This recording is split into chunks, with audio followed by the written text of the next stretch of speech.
Hello, this is Joseph Anthony Sabora, and I'm letting you know that Roger Ebert's Presents at the Movies will premiere Sunday at 8:30, 7:30 Central on KCT. For your enjoyment, watch the pilot of the series, already available on the internet. There's a charming little documentary opening around the country named Make Believe. I'm Bill Curtis, speaking for Roger Ebert. It follows the young finalists in the World Magician Contest, held every year in Las Vegas. So first of all, I'd like to start by saying congratulations for taking the step to do this, guys. We know it's not easy, but this is where it all begins. Some of the greatest names in magic have begun right here. These kids dream of a chance of professional careers. The World Magic Seminar is a platform showcase, so they literally are getting the best from around the world. And you do well at the World Magic Seminar, your career can catapult, and suddenly you're on the world stage.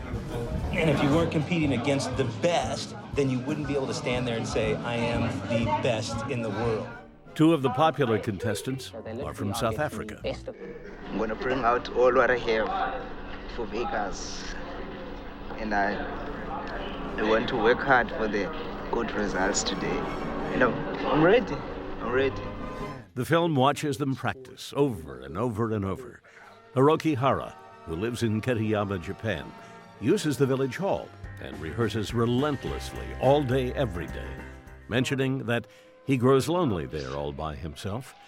But his goal makes it worthwhile. 練習っていうのがもう本当に朝10時から夜の7時くらいまでずっと一人でやってるので I found something that came naturally to me, came easy to me, blew people away, made a lasting impression, made people want to talk to me, made people like me. Kristen could be the greatest lady magician that ever lived. How can you not be excited with all of that? Another sheds a few tears when two coaches tell him he's not ready. On the big day, he is ready and then some. Thumbs up.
Hey folks, Joseph A. Sabora here. And what a sad and terrible loss this turned out to be for the movie industry and film critics around the world. Because one of our legendary famous movie critics, Roger Ebert, had just passed away at the age of 70. Yeah, this was a truly big loss for one of the biggest film critics of the Chicagoland area, down at Chicago, right there at Chicago Sun-Times. He was truly the kind of movie critic that you would definitely trust, no matter what movie it is or how it does. But it does show exactly the passion of what movies are all about. What movie you really love or hate. He was always there with us, along with Gene Siskel, a film critic from Chicago Tribune. And they always been around to critique any type of movie that they would agree or disagree, or even agree of their own. And they do a lot of fights together, nevertheless. Yeah. But they were always been a great team as movie critics, and the fact that they have great chemistry, even though they do hate each other at times, but deep down of them, they're best friends.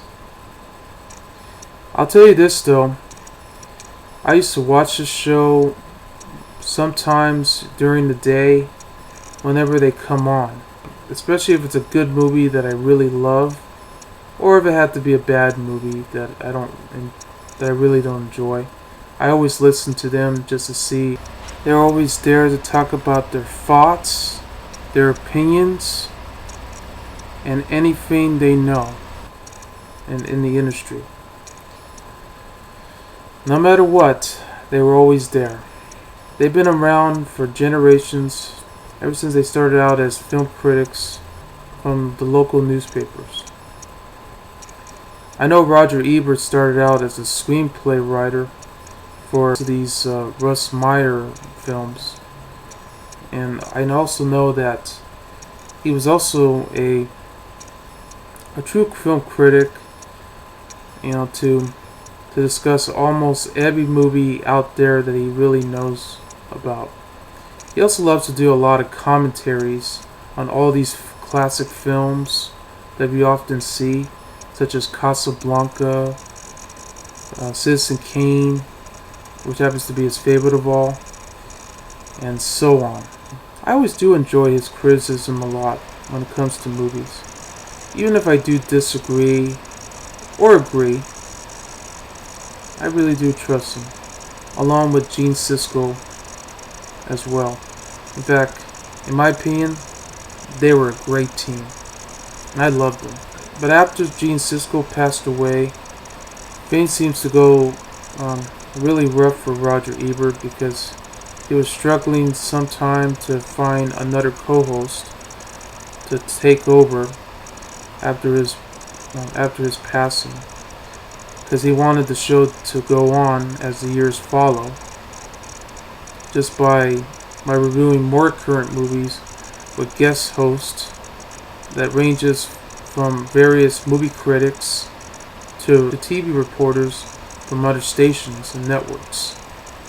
That is until they pick Richard Roeper, a columnist from the Chicago Sun-Times, the same newspaper company that Roger works, as a film critic. He had made some guest appearances on TV shows along with Gene Siskel. They said to go on in different ways at points. Yeah, they were fun. Now, I know Richard Roeper, in my opinion, was not the best choice as a replacement, but nevertheless, when Roger was there, at least he was still reviewing movies.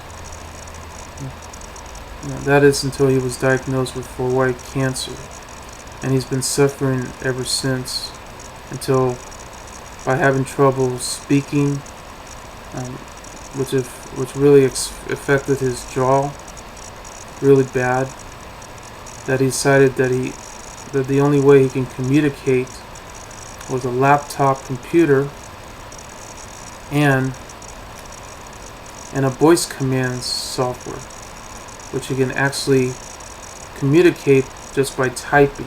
It was a perfect thing for him to finally continue writing his own movie reviews on his website.